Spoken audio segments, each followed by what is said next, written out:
The Buffalo Bills are planning something massive. This plan was put into play at the start of last season, and it looks like it is finally coming to fruition.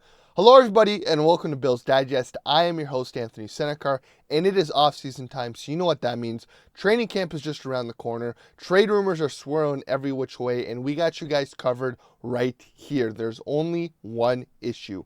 72% of you guys who are watching this video right now are not subscribed to the channel. Subscribe, join the army here at Bills Digest to stay in touch with all your latest Bills news. We're on the road to 1,000 subscribers, and every little bit helps. We will keep you guys informed all off season until the Bills kick off against the Ravens come September. But subscribe, stay in touch, stay informed, and as always, let's get right into this.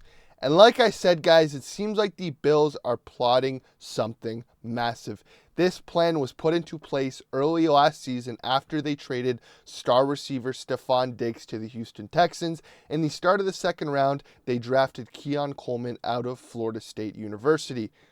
The Bills had aspirations of Keon becoming a number one receiver in the start of his rookie year. That did not come to fruition. He had a disappointing first year, dealt with injuries, and didn't fully understand the playbook and where he had to be. He was pushed into that receiver one role too early, and the Bills have learned from this mistake. During the draft, speaking to the media, Sean McDermott and Beane both put out goals for Keon Coleman to put his head down, work hard, get bigger, learn to become a better separator, and get crisper route running.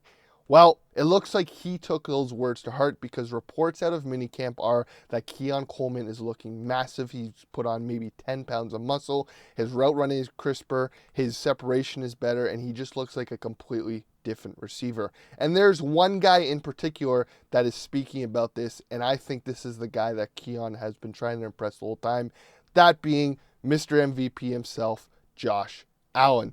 Speaking to the media, he said, "All I can say is he is 100% taking this seriously.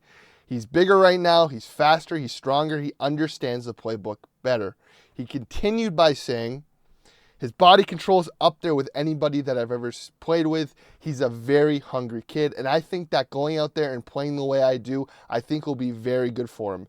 The more that we can make sure that we're on the same page, talking is going to help our relationship on and off the field grow." Now, a very interesting point there, because obviously last year Keon had his ups and his downs. He had that very good game against Seattle where he had 2 touchdowns. He had that great one-handed catch over Tyreek Woolen. A very interesting quote from Josh after that game kind of perked people's interest a bit. I'm quoting him here, quote unquote. He said something along the lines of, "When Keon understands it, he is unbeatable." Well, it looks like people took it as he's kind of not fully getting a full grasp of where he needs to be, what he needs to do, where he wants the ball. Let's not forget that it took him twice to get that goal line fade to go, and the second time it worked out perfectly. Now it seems like Keon understands, hey, I got to put my head down. I got to understand this playbook. I got to know where to tell Josh where I want the ball, and I got to be there, a reliable target for my quarterback. And I think that Keon has been working very, very well at it. Let's continue by what Josh said. Let's not forget, Josh's big step came when he got Stefon Diggs from the Minnesota Vikings, and they became best friends. During COVID, in that 2020 year where it was just a blast, they were talking about playing video games together. They were at each other's house all the time. They were playing Warzone together, and they kindled a very, very tight relationship. And with that, they both had career years, and they both look like superstars, and there was a good 3-year span there where arguably Josh Allen and Stefon Diggs was the best 1-2 punch in the league. Josh was always looking for Stefon when he needed to. A few years ago when the Bills were in when the Bills were in Detroit on Thanksgiving and they needed a first down to win the game, what does Josh do? He goes to his reliable receiver, and Stefon Diggs gets more than just a first down, gets into field goal range, and the Bills win that game, and probably was a crucial game to make the playoffs that year based off of what happened. Josh has been looking for someone to fill that void. Khalil Shakir is sort of that, but he's more of a Cole Beasley type, a guy that is reliable, will always catch the ball. Josh needs that big-time outside threat, someone who is going to go win one-on-one balls. And when the ball's in the air, Josh has faith that 70 to 80% of the time, whoever is going to catch that ball. And it seems like Keon Coleman is that guy. And it looks like Josh is taking him under his wing and understands the importance of having a great relationship with his receiver like he did in the past. Coleman and Allen had the opportunity to improve their rapport during the team's 3-day mini camp last week in Orchard Park. I think we're talking more. We're still conversing about how we can be better, where certain balls will be thrown. And again, he's a stud, and I've seen this for a long time. That is why I wanted him. This is big. This is very big.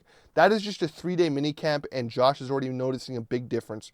Wait till these guys are at St. John Fisher College in training camp, working on their craft and working on where they want to be. I think Keon is primed for a massive next step. Again, a disappointing rookie year from him with only 56 targets, 29 receptions, 556 yards, and 4 receiving touchdowns. But I think expectations were set too high. I think people were going to assume Keon was going to come out and be that number 1 receiver right away. I think that's why the Bills understood their mistake. They brought in Amari Cooper, slid Keon back down to second receiver position, and you kind of saw him slowly develop a bit better. I think the injury derailed his season a lot. Even he said that he was not 100% even coming back from it. And now I think he is primed for that second-year leap. And all the comments are right. The pictures we are seeing, he's looking good. And this is going to be a very crucial year because it helps the Bills a ton. If you have a number 1 receiver on a rookie contract, it gives you a ton of flexibility to move other parts around and bring in more of these 1-year contracts that the Bills are doing, like the Elijah Moores, the Joey Bosa's, and so on and so forth. So I think this fully unlocks the Bills as a team and organization. If you get a number 1 receiver on a rookie contract for the next 2 years, 3 years technically going into this year, it is very good for the Bills. And I am fired up about what Keon Coleman might become in this offense. But I love to hear from you guys. Let me know your comments below. Where do you guys see Keon in this offense? Is he going to take that receiver 1 position, or is it someone else? Is it going to be a Joshua Palmer? Is it going to be Elijah Moore? Is it going to be a Curtis Samuel right next to Khalil Shakir as a 1A, 1B option, kind of your Stephon Diggs, Cole Beasley? Let me know your thoughts below, guys. What do you guys think? Is it time for Keon to take that next step? As usual, guys, please subscribe to the channel. We're on the road to 1,000 subscribers, and every little bit helps. We got you guys covered all training camp because there is going to be a ton of training camp news coming around and a ton of camp battles, and we got you guys locked in here at Bills Digest. So subscribe, stay informed, and as always, guys, go Bills.